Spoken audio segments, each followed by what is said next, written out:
இறை இயேசுவில் எனக் அன்பார்ந்தவர்களே, நம் ஜீவனுள்ள தேவனின் உயிருள்ள வார்த்தைகளை தினமும் கேட்பதன் மூலம் உங்களுக்கு நன்மையும் ஆசையும் உண்டாவதாக. இன்றைக்கு நம் உள்ளத்தில் ஆண்டவர் பேச விரும்புகிற திருவசனம் லூக்கா 23 அதிகாரம் 54 திருவசனம். அன்று ஆயத்த நாள், ஓய்வு நாளின் தொடக்கம். இறை இயேசுவில் எனதருமை நண்பர்களே, உங்கள் அனைவருக்கும் நம் இயேசுவின் அன்பை உரித்தாக்குகின்றேன். இன்று பாஸ்கா திருவிழிப்பு, ஹோலி சாட்டர்டே. இயேசு ஆண்டவர் மரித்த நாளின் அடுத்த நாள். ஏன் அன்று யூதர்கள் சரியாக 7th டே, 7வது நாளைதான் ஓய்வு நாளாக அனுசரிப்பது வழக்கம். இதன் சாட்சியான வசனங்கள் விடுதலை பயணத்தில் உண்டு. ஆண்டவர் 6 நாள்களில் விண்ணுலகையும் மண்ணுலகையும் கடலையும் அவற்றில் உள்ள யாவற்றையும் படைத்து 7ஆம் நாளில் ஓய்ந்திருந்தார். இவ்வாறு ஆண்டவர் ஓய்வு நாளுக்கு ஆசி வழங்கி அதனை புனிதப்படுத்தினார். பழைய ஏற்பாட்டின் இந்த முறைமையை தான் யூதர்கள் பின்பற்றினார்கள். அதை நாம் புதிய ஏற்பாட்டில் லூக்கா 23 அதாவது இன்றைய வசனத்திலும் பார்க்கலாம். அன்று ஆயத்த நாள், ஓய்வு நாளின் தொடக்கம். கலிலேயாவில் இருந்து அவரோடு வந்திருந்த பெண்கள் பின்தொடர்ந்து சென்று கல்லறையை கண்டார்கள். இயேசுவின் உடலை வைத்திருந்த விதத்தை பார்த்துவிட்டு திரும்பி போய் நறுமண பொருட்களையும் தைலத்தையும் ஆயத்தம் செய்தார்கள். கட்டளைப்படி அவர்கள் ஓய்வு நாளில் ஓய்ந்திருந்தார்கள். சரி, இயேசு சிலுவையில் மரித்த காட்சியை கண்ட ஒரு நூற்றுவத் தலைவன் கூறுகிறார், இவர் உண்மையாகவே நேர்மையாளர் என்பதாய்.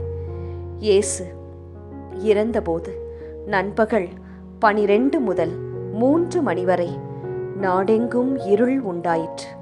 சூரியன் ஒளி கொடுக்கவில்லை. திருக்கோவிலின் திரை நடுவில் 2ஆக கிழிந்தது. இயேசுவின் உடலை யோசேப்பு என்னும் பெயருடைய ஒருவர், அவர் யார் தெரியுமா? தலைமை சங்க உறுப்பினர், நல்லவர், நேர்மையாளர், அரிமத்தியா ஊரை சேர்ந்தவர். அவர்தான் பிலாத்திடம் இயேசுவின் உடலை கேட்டு கல்லறையில் வைக்கிறார்.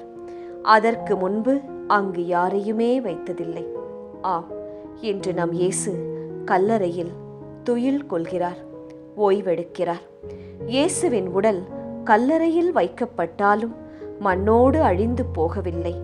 ஆம், நானும் ஞானஸ்நானம் வழியாக இயேசுவோடு இணைக்கப்பட்டேன். நீங்களும் ஞானஸ்நானம் வழியாக இயேசுவோடு திருச்சபையில் இணைக்கப்பட்டீர்கள்.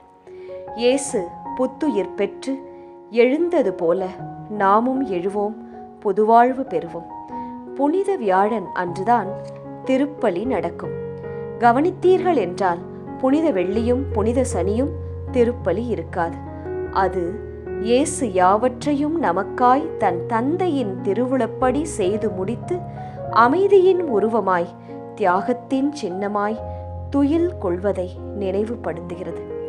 எப்போதெல்லாம் சிலுவையை நம்பி நாம் செயல்படுகின்றோமோ அப்போதெல்லாம் தன் அன்பினால் நம்மை ஆசிர்வதிக்கிறார். நமக்கு வாழ்வு கொடுத்துவிட்டு அமைதியாய் உறங்குகிறார் உலகப்பிதா இயேசு கிறிஸ்து. நாளை எழுவார், யூத ராஜசிங்கமாய் எழுவார், உயிர் தெழுவார் நம் இயேசு கிறிஸ்து. ஜெபிக்கலாமா? இயேசுவே, ஆயத்த நாளாம் என்று, ஓய்வு நாளின் தொடக்க நாளாம் என்று உமது கடமையை செவ்வனே ஆற்றி நீர் ஓய்ந்திருக்கிறீர். எங்களின் பாவ இயல்பை எடுத்துவிட்டு புது படைப்பாக மாற்றி உமது உயிர்ப்பிலே நாங்களும் பங்கு பெற வழிகாட்டும். நீரே நன்மை அனைத்தின் பிறப்பிடம். உமது அன்பை வணங்கி ஆராதிக்கின்றோம் இயேசுவே. ஆமென். இயேசு கிறிஸ்துவின் பெரிதான நாமத்தின் நிமித்தம் ஜெபிக்கிறோம். ஆமென். ஒவ்வொரு நாளும் உங்கள் உள்ளத்தில் ஆண்டவர் பேச விரும்புகிற இறை வார்த்தையை தெரிந்து கொள்ள ரோசரி பிரேயர்ஸ் சேனலை சப்ஸ்கிரைப் செய்யுங்கள். மேலும் உங்கள் நண்பர்கள் மற்றும் உறவினர்களுடன் ஷேர் செய்யுங்கள். நன்றி.